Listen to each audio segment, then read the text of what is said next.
In a disturbing incident, a young girl abducted in the Dutse area of the Federal Capital Territory, the FCT, has met a tragic end at the hands of her captors after her family failed to meet the demanded 50 million naira ransom. The victim, along with her two cousins and other residents, including her mother and three siblings, fell prey to abduction on Sunday, January 7, 2024 at Sagwari Layout Estate, Dutse. Sadly, the lifeless body of the young girl was discovered among 4 corpses of kidnapped victims dumped at Ida near Ushafa in Buari Area Council. Hassana Suleiman, a family member, revealed that the kidnappers initially demanded a ransom of 50 million naira for the release of the deceased and had 2 cousins. The tragedy unfolded when the family was unable to meet the ransom requirement. This chilling incident underscores the urgent need for enhanced security measures and concerted efforts to combat the rising menace of kidnapping in the region. Outrage on Sunday trailed the killing of one of the 6 sisters kidnapped Tuesday night by bandits in Abuja. The siblings were kidnapped alongside their father, Mansur al-Qadariyar, from their home at Zuma 1 on the outskirts of Buari town in Abuja. The captors had released their father, asking him to go and get 60 million naira as ransom for the release of his daughters on or before last Friday. They later raised the ransom to 100 million naira, which they insisted must be paid by Wednesday.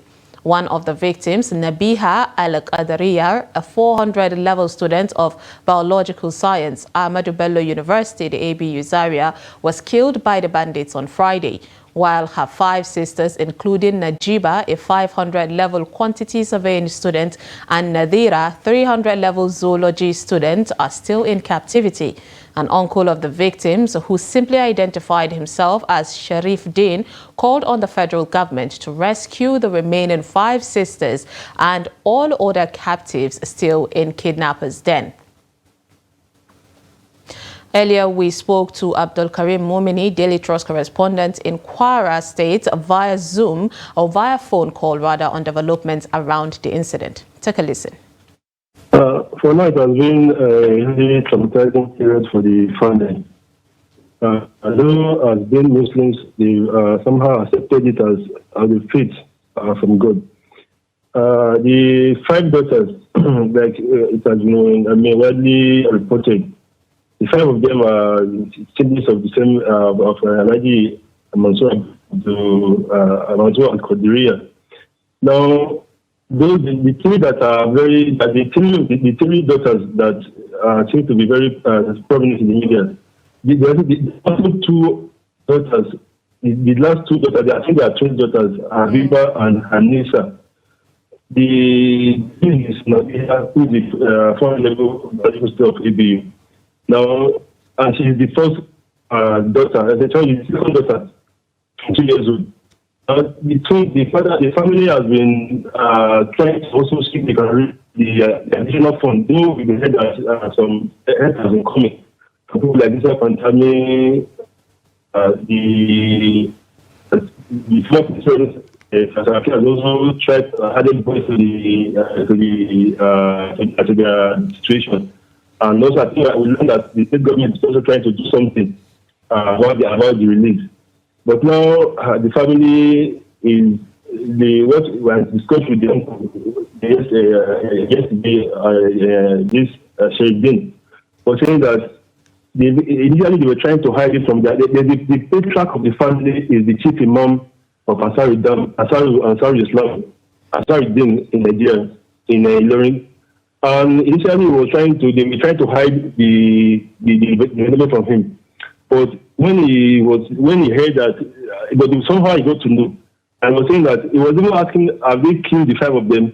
That the family as a family of faith, they've accepted this in God's hand, and they are believers of calling Nigerians to try and see how to help the many victims that are still in captivity. So. For now, they are raising money. They are calling for help. But the faith in God is seated, that God will determine the end of this this disturbed and traumatizing situation for them. The Northern Consensus Movement of Nigeria has warned security agencies, particularly the military, against the unjust killings of Nigerians. Trust TV's recent report revealed the discovery of 11 Fulani bodies in Kachia local government area of Kaduna State, allegedly killed by soldiers. Despite military denial of involvement, concerns persist over the reported incident. During a press briefing in Kaduna, alongside victims' relatives and Fulani leaders from Laduga community, the NCM president stressed the need for the Nigerian military, known for professionalism, to prevent tarnishing its reputation by a few rogue elements. The movement called on President Bola Ahmed Tinubu to intervene by calling the military to order, while also imploring the Fulani youth to remain calm and allow authorities to thoroughly investigate the incident. NCM President Awal Abdullahi spoke to us earlier on the development. The reality is that there is allegation of alleged military men seen going house to house, picking individuals and then shooting them aside. Then decomposed bodies found. Now, I said alleged because this thing is still under investigation. I know, like I said during my press conference, I know that the military are highly professional, most especially the Nigerian military. They are highly professional, well-trained, very disciplined, and also those who respect human life, human sanctity under the Constitution and the Charter of the United Nations. So I am still having my doubt if truly those that were seen in uniform are truly military men, because I know, like I said, the military knows their constitutional roles. They also know that it is within it is not within the Constitution for them to just shoot on sight and on an armed person just seated by the side and coming to arrest the person and taking the person or group of people somewhere, and then all that was done was to find their body lying down dead. This is why we express displeasure over that incident, and also call for professionalism, and also requested for the rule of law to come to play when it comes to issue of crime and criminality. Like I said, the armed forces or the security agencies are superintending over the nation. They are also working hard, assiduously, towards ensuring that criminals and criminality are eliminated within the whole of Nigeria, not only in Kaduna or the northern Nigeria, but the whole of Nigeria. I strongly want to believe that justice will be served, because like I said earlier, the high echelon of the armed forces or the military are highly professional, highly respected, and then very disciplined. If you take, for example, the Chief of Defense Staff, General Siju Musa, I know very well that that man is highly professional, very disciplined, and also respects the constitutionality of Nigeria and that of human right. Same goes to the Chief of Army Staff and even the other service chiefs. I know that they are selected based on merit, they are selected based on competence, they are selected based on professionalism, they are selected based on their human communication, as well as the value for human life. Meanwhile, the leaderships of the Arewa Consultative Forum, the ACF, and Northern Elders Forum, the NEF, have met to form a united front and confront the challenges bedeviling the northern region. As part of their efforts to combat prevailing and emerging problems, a delegation of ACF visited the NEF chairman, Ango Abdullahi, at his residence in Zaria, where they deliberated on issues of unity among members of Arewa groups. In a statement issued by the spokesman for the ACF, Tukur Muhammad Baba, on Sunday, the leadership of the Arewa Consultative Forum said discussions centered on ways to guide and influence the national discourse on issues relevant to northern Nigeria.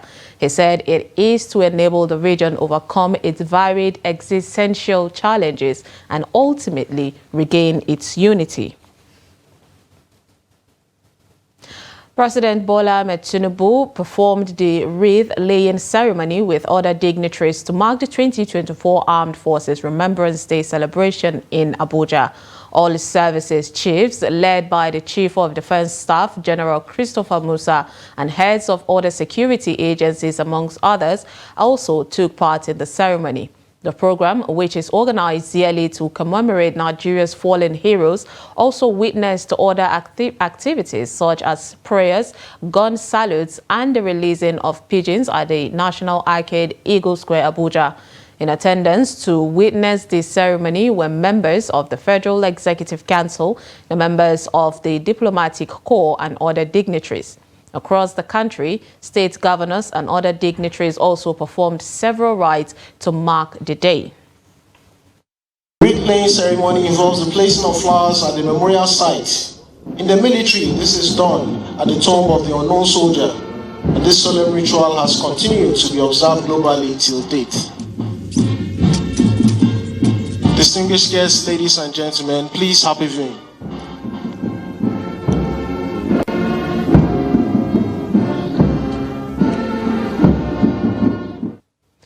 Students at the Federal University of Technology, Akure Futa in Ondo State have shut down the institution to protest the over 100% increase in their tuition fee by the school management. The undergraduate students who assembled at the university's main gate in the early hours of Monday were seen chanting solidarity songs and waving their placards bearing different inscriptions. Daily Trust reported that a circular earlier released by the institution's management showed that the tuition fee was raised from 29,000 naira to 131,000 naira for the old students, while the fee was raised from 108,000 naira to 240,000 naira for fresh students. The development had raised concerns among the students who vowed to shut down academic activities on the campus starting from Monday. Meanwhile, heavily armed security personnel, including men of the Nigerian Police Force, the State Security Service, and Federal Road Safety Corps are currently manning strategic locations of the school campus to avoid breakdown of law and order. Nigeria's inflation figure has continued to increase, pace posting a 28.92% rise in December 2023. The new record is the highest in 24 years. In a report released by the National Bureau of Statistics, the NBS, early on Monday, December 2023, inflation rate of 28.92% represent an increase of 0.72% from the 28.20% recorded in November 2023. On a year-on-year basis, the headline inflation rate was 7.58% points higher compared to the rate recorded in December 2022, which was 21.34%. This shows that the headline inflation rate year-on-year basis increased in December 2023 when compared to the same month in the preceding year. According to NBS, the rise in food inflation on a year-on-year basis was caused by increases in prices of bread and cereals, oil and fat, potatoes, yam and other tubers, fish, meat, fruit, milk, cheese and egg. You're watching News Update on Trust TV. Coming up, movie streaming services take over cinema patronage in Kano. We'll take a look at this and more after the break. Stay with us. Welcome back. If you're just joining us, this is News Update on Trust TV. Here's a recap of our top stories. Kidnappers kill another young girl abducted in Abuja. And President Tinubu dignitaries mark 2024 Armed Forces Remembrance Day. Now moving on to more stories. The Kano cinemas, once known for hosting a series of activities and accommodating people from different backgrounds, are now living in shadows of their former selves. The cinemas are struggling with low patronage because of the availability of films on mobile phones and videos on demand streaming services provided on the internet. In this report, Salim Ibrahim chronicles the rise and fall of cinema culture in Kano. Take a look. The few cinemas that are still left in operation are now struggling with the lowest air patronage amidst rise and availability of mobile phones and internet connectivity. The few cinemas in operation now look very old, unkept and barely managed, as both building, seats and other things attached look very old and out of shape, dusty and tattered. Marhaba Cinema is one of the first cinemas in Nigeria located in Kano. It was built during the early 80s and it was the first cinema to be airing movies at that time. Although many advanced and improved cinemas have taken over, Marhaba Cinema will always be remembered as an iconic cinema in the history of Kano. However, the memories created at Marhaba by many, it is now standing as just a building that can be best described like a graveyard or an abandoned farm far from a village settlement. Though in the midst of many buildings and a market by the side, it could only be identified and related by those who knew it before. Marhaba Cinema was shut down more than 10 years ago, and currently it has been sold to an individual who has no intention of reviving it. The building is still standing with old padlocks glued to the doors and the surrounding taken over by weed. Cinema has been a learning center where you go to learn new cultures and traditions of some people that are outside your immediate environment. It was not just for fun, but also for learning. The category of people that even go to cinema are adults as at the time because they can easily comprehend what is going on and they can learn. But now you see young people, due to change in lifestyle, going to watch things like football. The activities of the cinema before is based on the learning a culture or other cultures from the other communities. That is why you see in most cases, you see the elder people used to enter the cinema because they enter not to learn the bad thing. No, they enter to learn the other communities' culture so that they will live peacefully together. That is the. While some like the Marhaba have been closed down, others like Plaza have been wiped up from history as the building have been demolished and now a new plaza serving as a business environment has been replaced. El Dorado and Queens Cinemas, all located in Savangari area of Fage local government, are struggling to keep afloat despite the huge decline in patronage. The only patronage that keeps the places alive is football matches that are shown almost on a daily basis. However, they still lack customers to come in. It was booming, bustling before now. Everything has gone down. What we are getting mostly now is from watching football. The market is no more. Honestly, as you know, almost everything has changed. I can always remember how it was before. Cinema is a place you go for lecture. When we were young, we used to see very influential and highly placed individuals going to the cinema. You will see judges, royal and traditional leaders, religious leaders, all going there. You will see a whole household led by their father coming to watch films and shows because there was a lot to learn from there. But now there is nothing like that. When asked about patronage from producers of films and other shows, he highlighted that the decline in the culture of coming to cinema has contributed to the loss of confidence from producers as they don't make their business or money back. Salim Umar Ibrahim, reporting for Trust TV. From the international scene, 22 people have been confirmed dead following a landslide at a small-scale mine in northern Tanzania, the government officials said. The accident occurred at the Ngalita mine in the Bariadi district of Simiyu region. Tanzanian President Samia Suluhu Hassan said on Sunday, expressing great sadness at the loss. She said in a post on the social media platform X that the miners were earning a living for themselves, their families, and contributing to the development of the nation. Faustin Ntitu, acting commander for the region's fire and rescue force, says rescue operations closed on Sunday and all 22 deceased were men. The accident happened early on Saturday after a group of people aged between 24 and 38 years old started mining in an area where activity had been restricted due to ongoing heavy rains. And finally, in sports, head coach of Nigerian men's handball senior team, Rafiu Salami, has announced his final 16-man squad for the forthcoming African Cup of Nations in Cairo, Egypt. The 26th African Men's Handball Championship will be held from 17th to 27th of January 2024 in Egypt. The list consists of 3 goalkeepers, 9 defenders, 5 midfielders, and 8 forwards.